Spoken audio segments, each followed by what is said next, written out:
650. We were waiting on audit. Where are we? Judge, I'm happy to announce, thank you for the court being so lenient with us and resending this a few times. Mr. Wimberly is actually here this morning with his client, my complainant. They did send me some documentation just right before docket. He's also indicated that his office is this week making notebooks for Mr. Kelly and myself and having everything scanned in. If we may just have one final, now that we have all that information, hopefully we can I can sit down with them, then Mr. Kelly and I can sit down and discuss it and see where we're going and be ready to finally announce next time. But I did want to confirm we have all that documentation ordered. Okay. It should be to me this week. All right. Thank you, Mr. Wimberly. Right. All right. So what I'm going to do, And if you want to go ahead and put it on the trial docket, Judge. no. I certainly would understand. Yeah, no, I just want to, let's see. My only concern when I hear notebook is. That's what I'm thinking as well. Talking about. Yes, sir. It'll be about that thick. Okay. With all the heck. So why don't we do this? When we come back next time, I want it all done and I want an answer. And so what I'm going to do is reset it to the 1st of January. That should be about a 60-day, a little more than that. I want everything hopefully turned over this week. That gives you an opportunity. So unless there's something else that comes up, I want it all gone through in an announcement at the next court date. Okay? All right, you're free to go. Thank you, sir. Thank you. Thank you, Mr. Kelly. All right, ma'am, you're Brianna Clanan. And will your client waive the formal reading of the indictment? She will.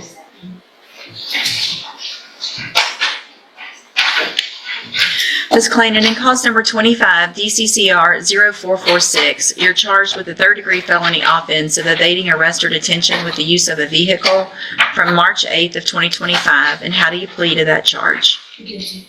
Are you pleading guilty freely and voluntarily? And are you pleading guilty because you did what they charged you with?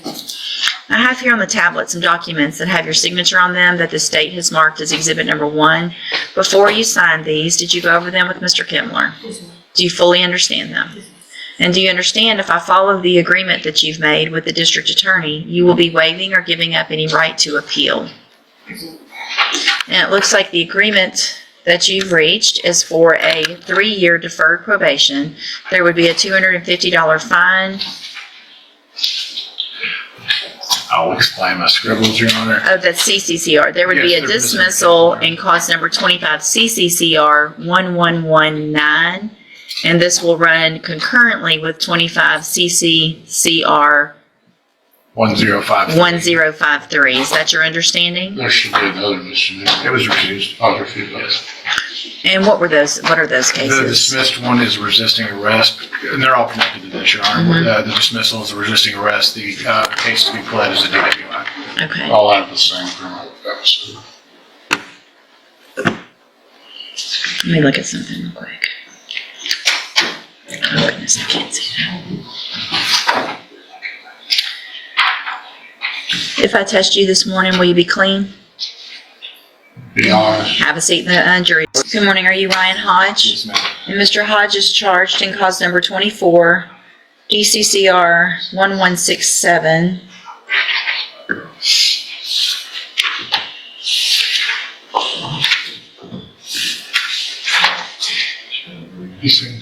With the third-degree felony offense of evading arrest or detention with the use of a vehicle.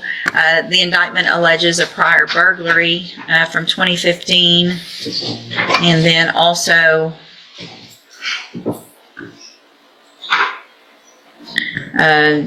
felony of bribing an officer in 2018 and possession of a firearm by a felon in 2018. We had reset that as well. Some other stuff as well. Those are out of state. Yep. So what that means, though, is for punishment purposes, if Mr. Hodge, if you're found guilty by a jury, you would be considered a habitual offender, which means your minimum punishment, if you go to trial and are found guilty, is 25 years in prison, up to 99 years or life in prison. Do you understand? And we reset this case for you guys to watch the video, and have you had an opportunity to review the video in this case? I've seen the prior, like, version, You seen the video? I think Yeah, I've he's seen seen it with his prior, Okay, previous. so you've seen the video, and have you talked to Mr. Kimler about it? Answer out loud. Do you want me? You Have seen, you we s- talked about the video. We've talked about it, yes, ma'am. Okay, and I want to make sure, so I have here on the tablet a plea bargain rejection that shows that the district attorney's office has made an offer, if you wanted to enter a plea of guilty, to go on count one only, which is just the offense of evading arrest or detention, not those prior offenses, for a cap of 10 years, which means you would leave your punishment up to me.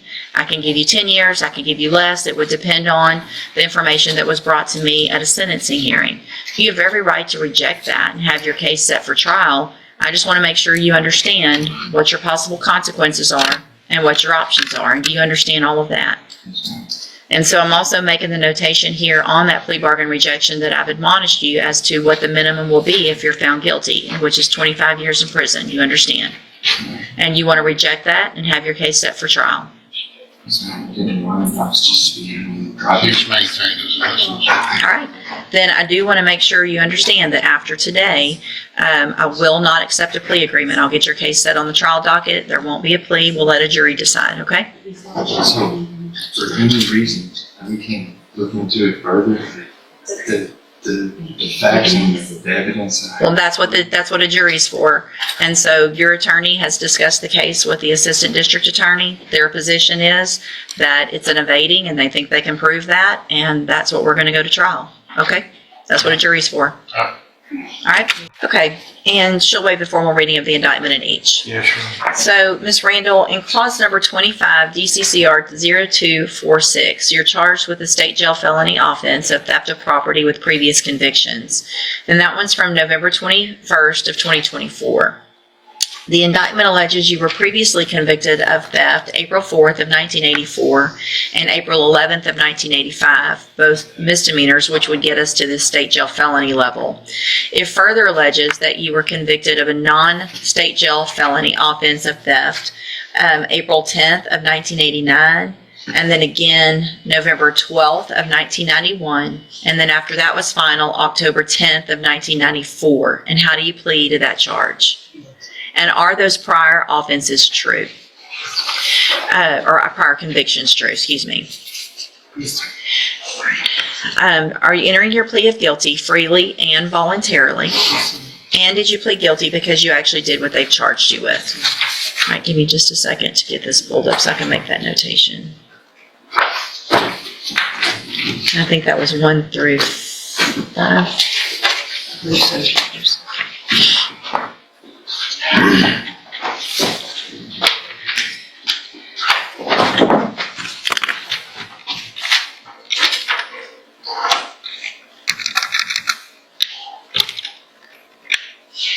Five or six, depending on how we want to look at it.